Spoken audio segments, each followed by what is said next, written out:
The prophecy said he would bring balance, but it never specified which universe. This is the story of Anakin Skywalker, fresh from the fires of betrayal, crashing into a world of superheroes who have never seen a Force user. He isn't the broken machine known as Darth Vader yet. He is the raw, unhinged power of the Chosen One at his absolute peak. When a hyperdrive malfunction on his Jedi interceptor sends him screaming through the multiverse, he doesn't land on Coruscant. He lands in Central Park. And for the Avengers, the threat level just went past Omega. New York City has seen aliens, gods, and holes in the sky. It hasn't seen this. The Eta II Actis interceptor, painted in the distinct yellow of the Jedi Order, streaks past the Stark Tower like a comet. It smokes, engines whining with a sound that defies terrestrial physics. It clips the Chrysler Building, sending debris raining down to 42nd Street before gouging a massive trench through the greenery of Central Park. Silence follows the crash. Then, the hiss of a pressurized cockpit opening. Anakin Skywalker climbs out. He is covered in sweat and grime, his eyes burning with the yellow tint of the Sith. He clutches his lightsaber. He doesn't see New York. He sees a strange, alien city that might be a separatist trick, and he is in no mood to negotiate.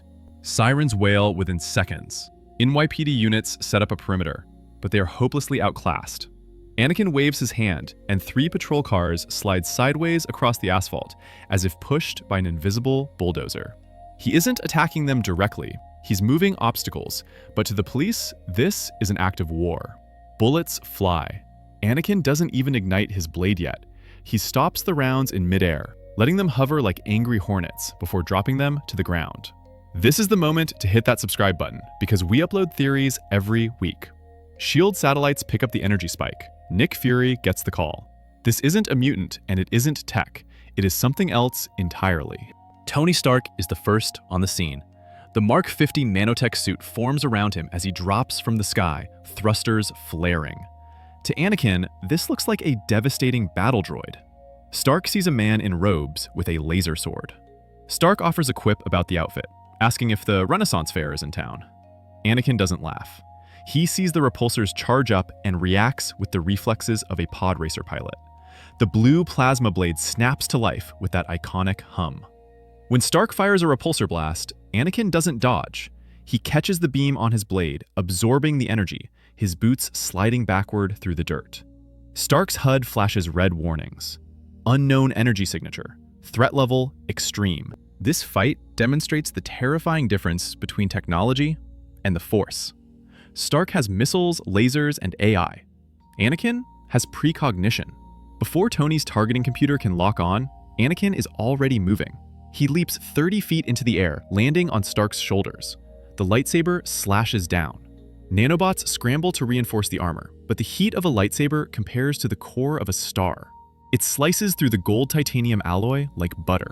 Stark blasts him off with a unibeam, but the damage is done. Anakin lands in a crouch, hand extended. He reaches out with the Force, not to push, but to crush. The suit begins to buckle. Stark gasps as the metal compresses around his ribs. Friday screams warnings about structural failure. A shield ricochets off Anakin's mechanical arm, breaking his concentration. Captain America catches it on the rebound. Steve Rogers stands between the wizard and the billionaire. He tries to talk, raising his hands in a gesture of peace. But Anakin looks at the star on Steve's chest and sees a symbol of a republic or a military faction. He is paranoid, convinced the Jedi Council has sent assassins, or that the Separatists have built new biological weapons. Cap throws a punch that could stop a truck. Anakin catches it with his mechanical hand.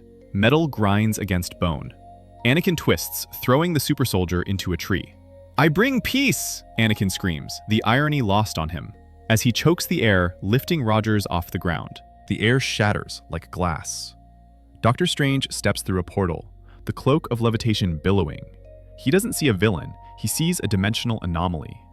Strange casts the crimson bands of Sidorak to bind the intruder. Anakin struggles, his limbs pinned by magical energy. The Force is biological and spiritual, while MCU magic is energy manipulation from other dimensions. Anakin cannot simply force push the magic away. He is trapped. But his anger is a battery. He screams, tapping into the dark side so deeply that the ground shakes. The concrete cracks. The sheer telekinetic pressure begins to strain Strange's spell. It is a battle of wills. The Sorcerer Supreme realizes this man isn't just a warrior, he is a vergence in the Force. Thunder booms, but no rain falls. Thor lands, Stormbreaker in hand. He sees the chaos and assumes Anakin is a servant of Hela or Thanos. He throws the axe. Anakin senses the death blow seconds before it lands.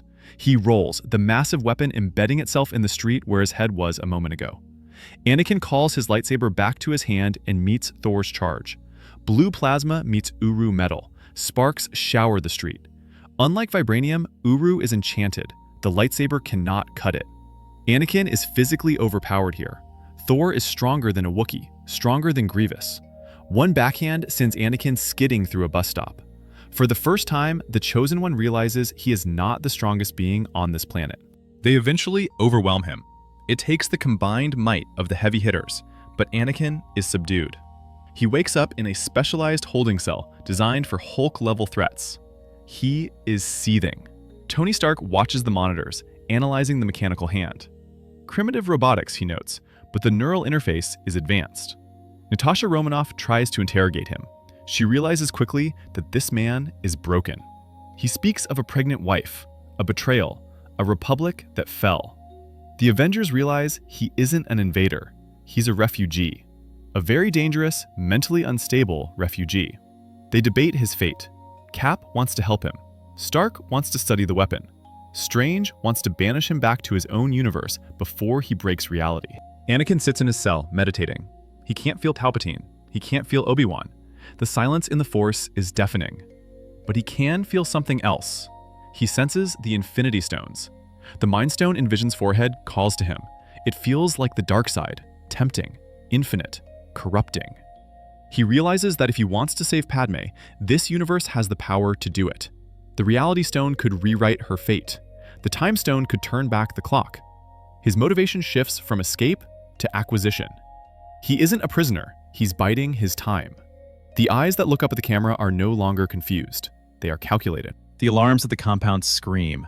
Anakin didn't need a key. He used the Force to simply pull the locking mechanism apart from the inside. He walks through the corridors, deflecting blaster fire from S.H.I.E.L.D. agents without even looking, redirecting the bolts back into their weapons. He retrieves his lightsaber from the evidence locker. War Machine tries to stop him in the hallway. Rhodey fires a barrage of bullets and missiles. Anakin freezes them all in midair. This display of power resembles Kylo Ren, but shows far more control. He flings the missiles back. Rhodey takes the hit, armor smoking. Anakin steps over him. "I do not want to kill you," he says, his voice lowering, sounding more like the Sith Lord he is becoming. "But I will." When Thanos arrives, the Mad Titan comes for the stones. Anakin stands in his way, not to protect Earth, but because he wants the stones for himself. This is the heavyweight fight fans dream of. Thanos has the Power Stone, Anakin has the Force. Thanos punches with world-shattering strength. Anakin dodges, slicing the gauntlet. The lightsaber leaves a deep scorch mark on the Uru metal of the Infinity Gauntlet, but doesn't sever it. Thanos uses the Power Stone to blast purple energy. Anakin counters with a Force push so powerful, it clears the entire city block. It is a stalemate. Thanos respects him immediately. "You are cursed with knowledge," Thanos says. "No," Anakin replies. "I am cursed with hate." Thanos has the durability advantage. He took a spaceship crashing into him and smiled. Anakin is a glass cannon with immense offensive power but human fragility. If Thanos lands one hit, Anakin is done. But Anakin has a speed advantage. If he uses the Force to hold Thanos' hand open, preventing him from closing his fist to use the stones, he has a chance. Captain America held that hand open with pure strength. Anakin could do it with his mind. He could crush Thanos' windpipe. But Thanos is smart. He would use the Space Stone to teleport the lightsaber away, or turn Anakin's robotic arm into bubbles. In a prolonged fight, the Titan wins. But another path exists. Anakin does not fight Thanos alone. Steve Rogers gets through to him. Captain America shares the same unwavering determination that Anakin once had. Steve could remind him of the Jedi Code, not by preaching, but by example. Watching a man with no powers stand up to a god triggers a memory of Obi-Wan or Qui-Gon. If Anakin joins the Avengers, the Battle of Wakanda changes instantly.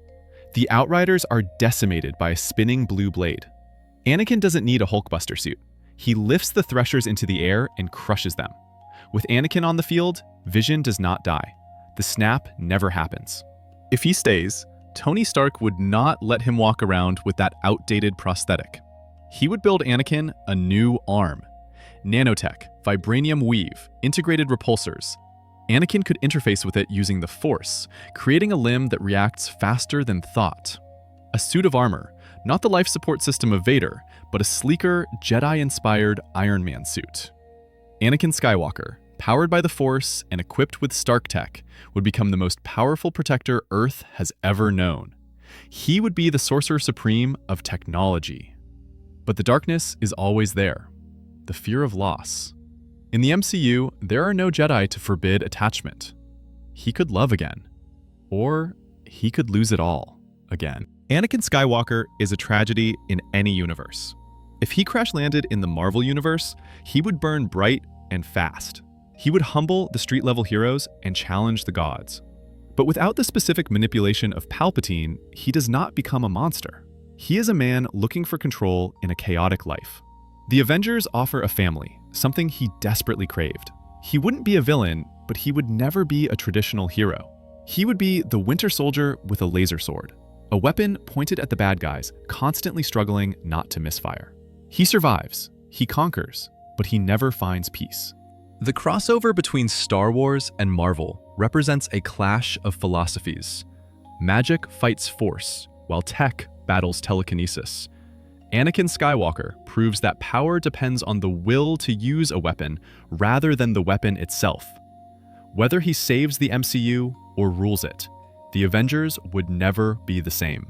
Hit the like button and subscribe to see us drop Darth Vader into Gotham City next.